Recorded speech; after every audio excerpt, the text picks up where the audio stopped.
Hi everybody, and welcome to the premiere edition of World of Cooking.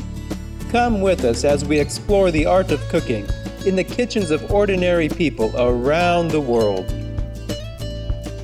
Today we are in Southeast Asia, in the country of Myanmar. We are at one of the major tourist destinations, Inle Lake.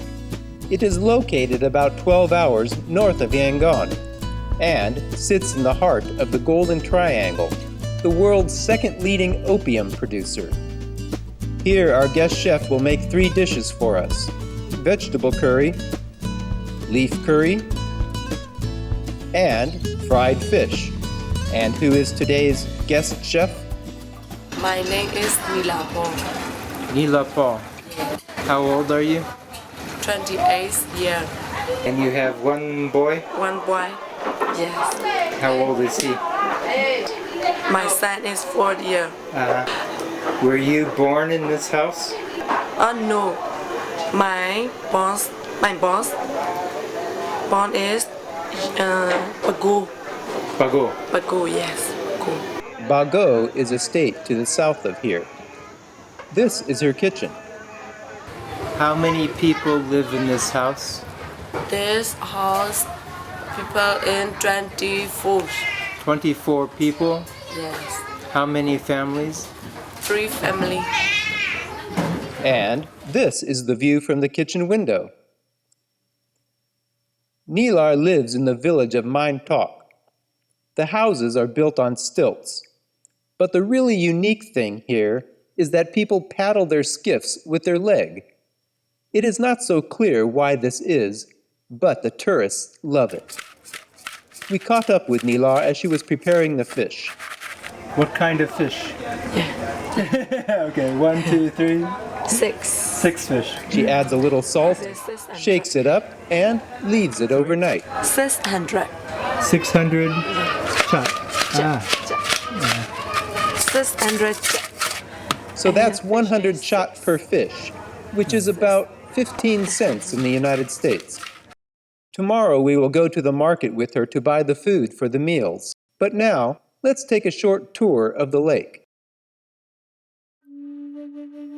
Inle Lake is nestled between mountains to the east and west.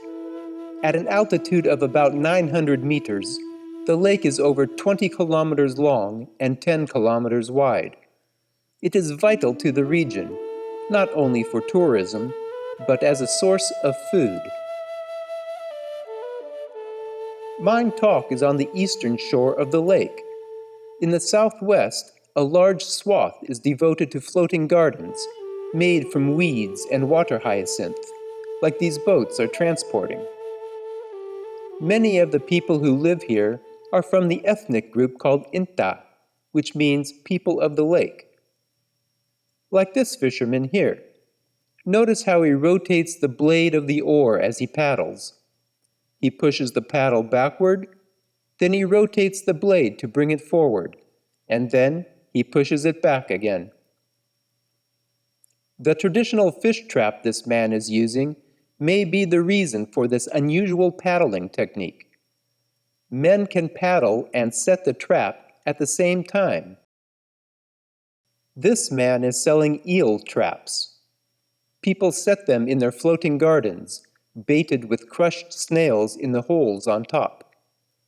The eel enters from another hole on the bottom, from which it cannot escape. If you travel to Mein Dhouk from the lakeside, the longboat will take you up this canal, under the power lines, and past some floating gardens. Let's take a short tour of Mein Dhouk to get a feel for village life.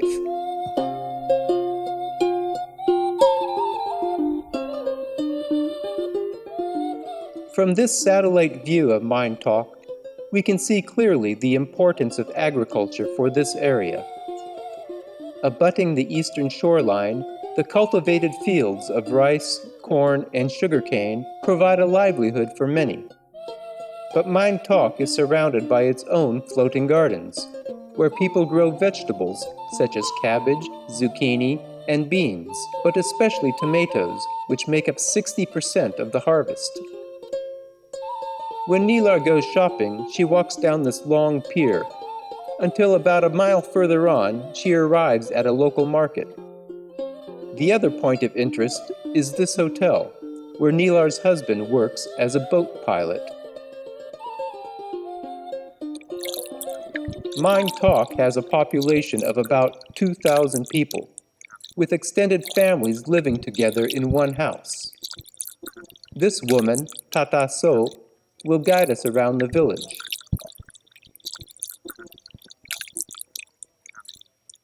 Immediately we meet these food vendors plying the village's canals. Let's have a look at what they are selling. What does he have? And rice cracker. Rice crackers. Yes. In the soup. Sometimes it's sweet. Okay. Okay? You want some? Yes.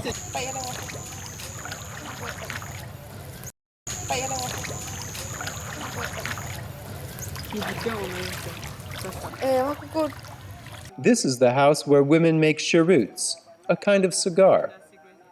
Let's go take a look. Walking in the house, past the fishing nets, and out to the veranda, we find 5 women at work. Cheroots are cigars that have both ends cut square, instead of tapered. The tobacco grows on the western side of the lake. And now the grandmother is applying the label.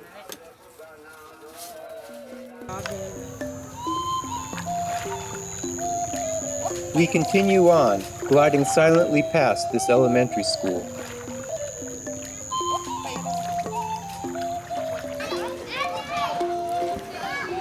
A bit further on, we come to a floating garden. The Inta started this type of gardening only a couple generations ago. But now the fertilizers and chemicals they use are polluting the lake.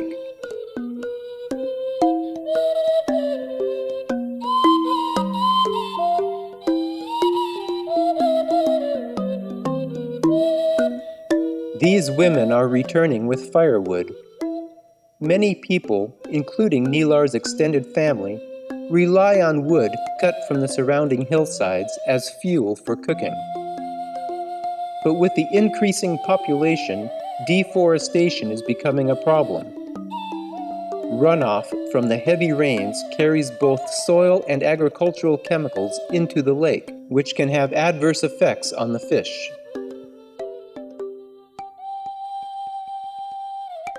This is the pier Nilar walks down when she goes to the local market. Pollution has rendered the lake water unsafe to drink. In addition to agricultural chemicals, other sources of pollution are human waste and the country's largest open-pit coal mine, located just a few miles distant. Attached to the pier is a water tap, where this woman is filling her canisters. This is where Nilar gets her water too. After nearly 5 decades of military rule, in 2010, Myanmar began transitioning to a democratic government. With United Nations support, plans were drawn up to reverse environmental degradation. The effects of pollution on the food supply, however, are not yet known.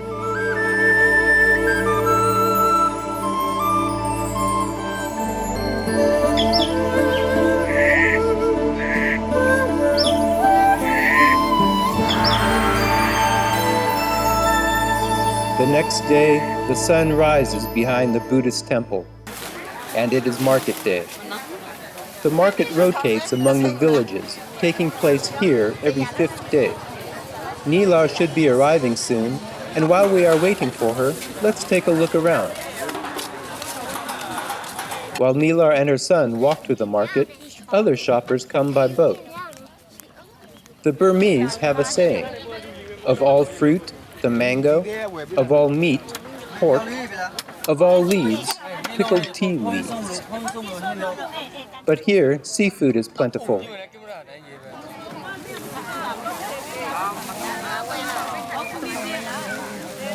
Snakehead fish, tilapia, and royal knife fish are a few of the kinds we see at this market. Ready-to-eat food is available here too, like mohinga, the typical breakfast dish made from noodles and fish soup. Or these atatayar, a kind of pancake made from wheat flour. Or how about yi mo, made from rice flour, green onion, and coriander.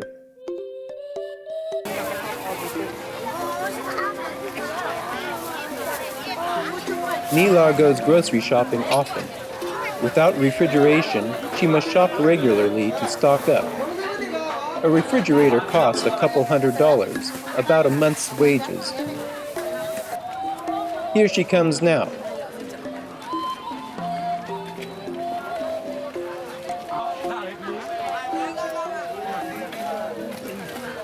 She stops first to buy a vegetable called yi mo nyin.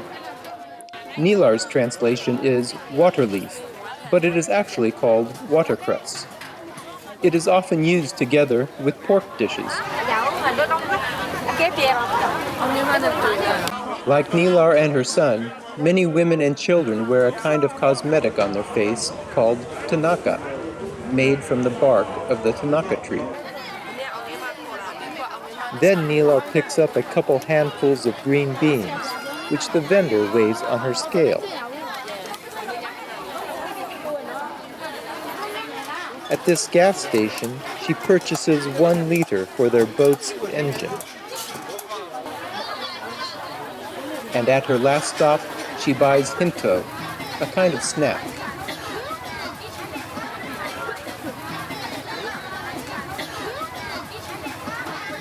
Now it is time to return home.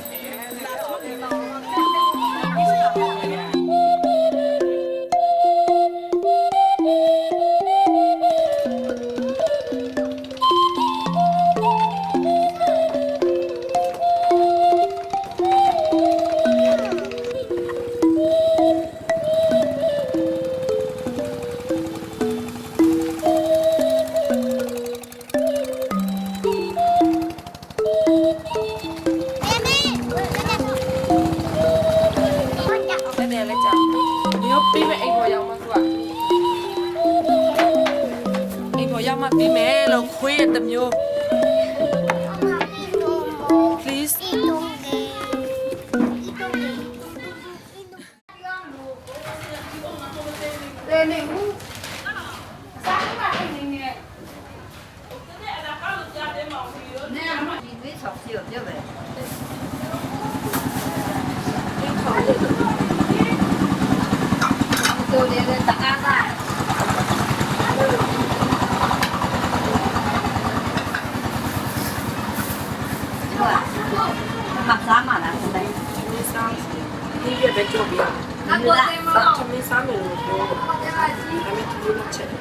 Nilar begins by preparing the hinto.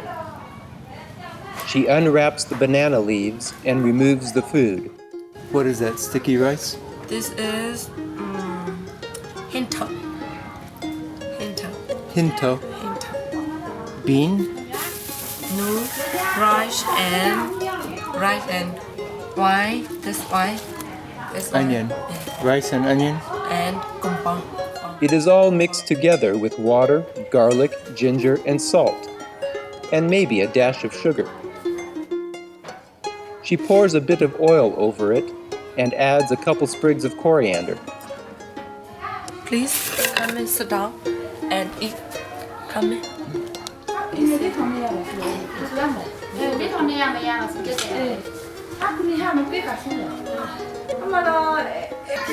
Then she serves it up on the floor mat of the large living room. This one indeed tastes a little sweet. Back in the kitchen, Nilar begins to prepare the main dishes. What's the name of this? This is yi mong yin. Yi mong yin. Yi mong yin.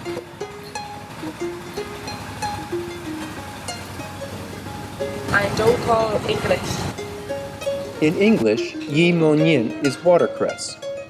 She breaks the stems of the watercress into bite-sized pieces. Then she works on the green beans, or pei tong e. Meanwhile, the grandmother puts the kettle on.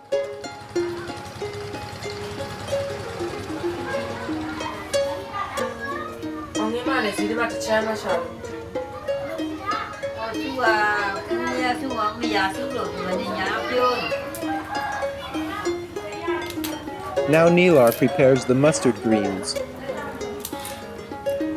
This is monye. Monye. Monye. You may have noticed, Mong Nyen is almost the same name as Yi Mong Nyen, or watercress. In Burmese, Yi means water.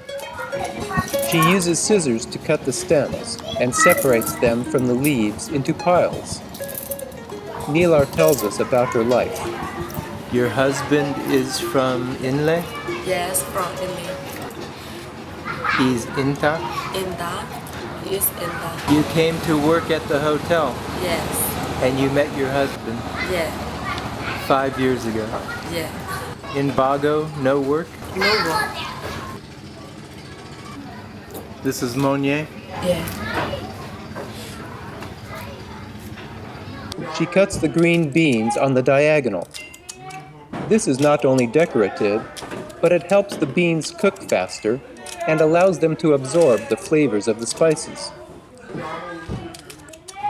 Cauliflower. You and I may think this is broccoli, but for Nilar, it is cauliflower. Broccoli and cauliflower are not native to this region. In fact, broccoli has been in Myanmar only a few years. And here, they have two kinds of cauliflower, white and green. And today, Nilar is preparing the green variety.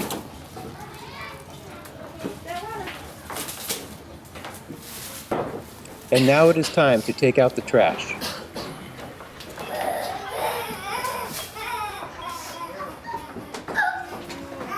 The grandmother roasts the rice in order to make rice flour.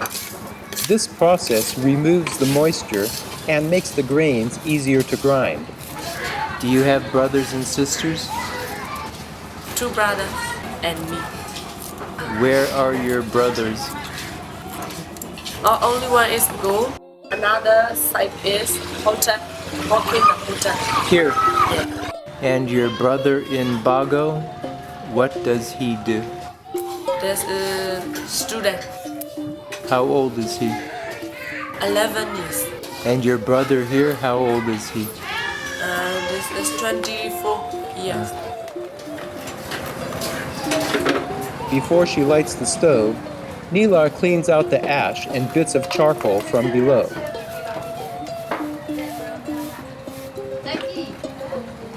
Then she adds fresh charcoal to the top of the stove. She uses a lighter to set the kindling wood on fire.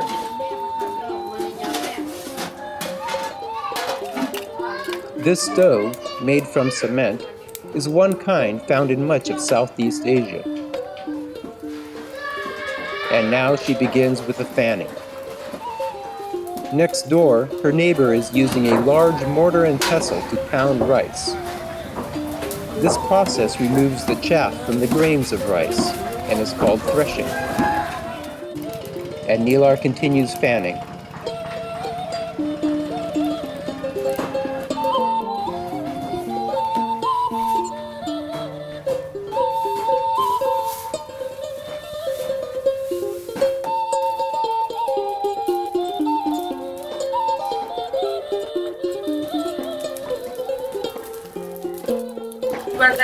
Are you sleeping?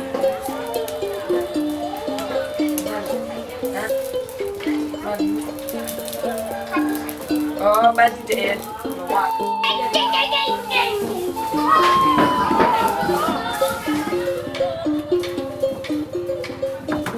Her sister-in-law has begun preparing the family's meal, eel soup.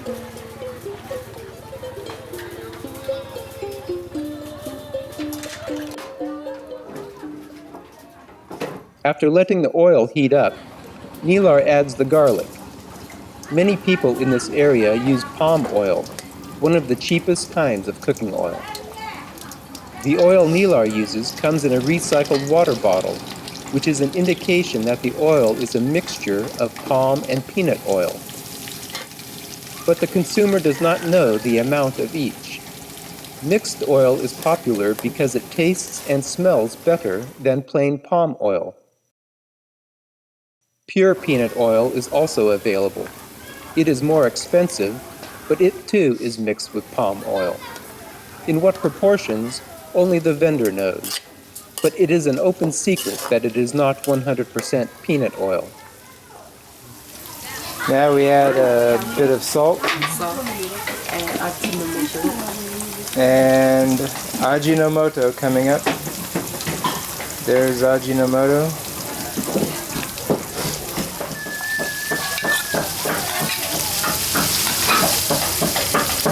And what's this one? Monnier. Nilar adds just the stems of the mustard greens to this dish. The pounding noise you hear in the background is Nilar's sister-in-law preparing the ingredients for the eel soup. These include garlic, onions, and tomatoes.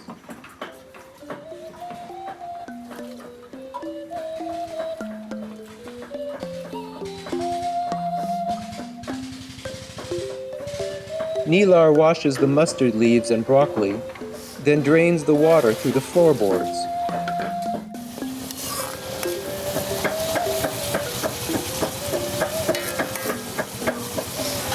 She stirs a bit, and she's back to fanning.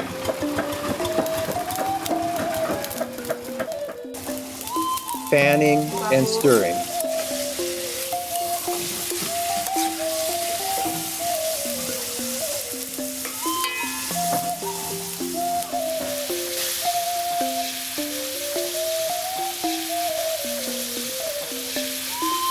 Then she adds the broccoli to the wok.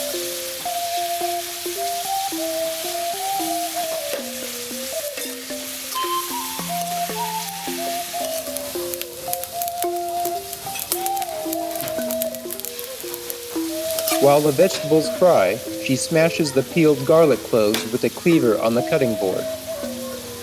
This is for the next dish. You're all finished now? Yes. Here we go. And now the first dish is ready. Stir-fried vegetables.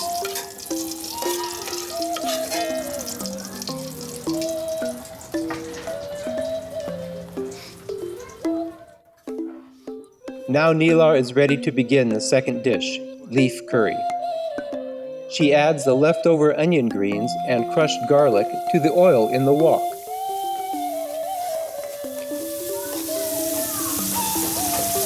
This one is what? Butter leaf. Butterly, watercress. What time do you get up in the morning? 5 o'clock. 5 o'clock getting and cooking. Yes, and cooking and cooking. Everybody gets up at 5 o'clock? Yeah, everybody and this how and getting morning 5 o'clock.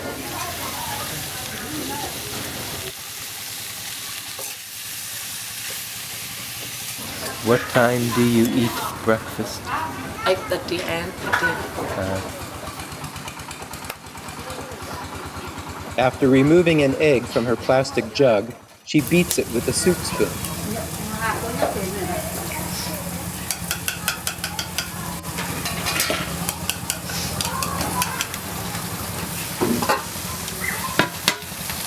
Then she stirs the egg into the wok. And after a minute or two, it is ready to eat.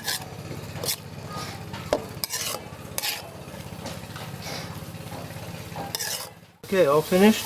Finish. What do you call this one?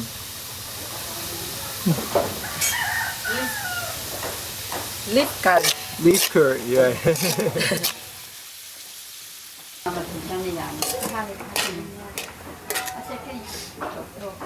Serving up the leaf curry. You went to school in Bago, I go in 10 standard. 10 standard. Yeah. She washes the wok on the front porch with water hauled up from the lake. And soon she is back in the kitchen, ready now to fry up the fish.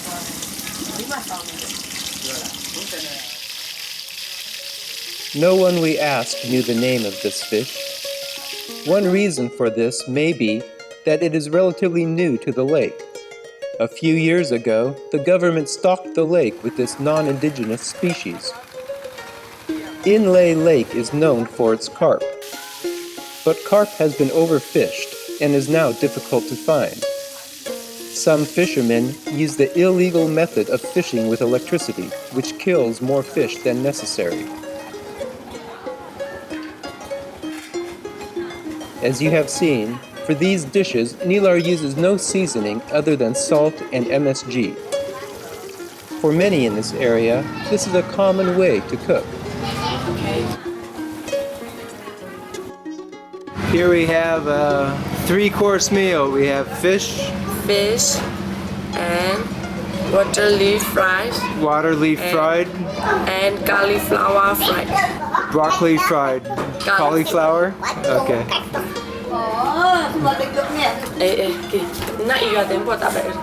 Okay, eating. Okay, thank you. As the sun sets over Inle Lake, we would like to thank Nilar for her hospitality and for being our guest chef. We hope that you too have enjoyed visiting with her. Join us again next time as we delve into another fascinating chapter on the world of cooking. Until then, goodbye everybody. Are you happy all together?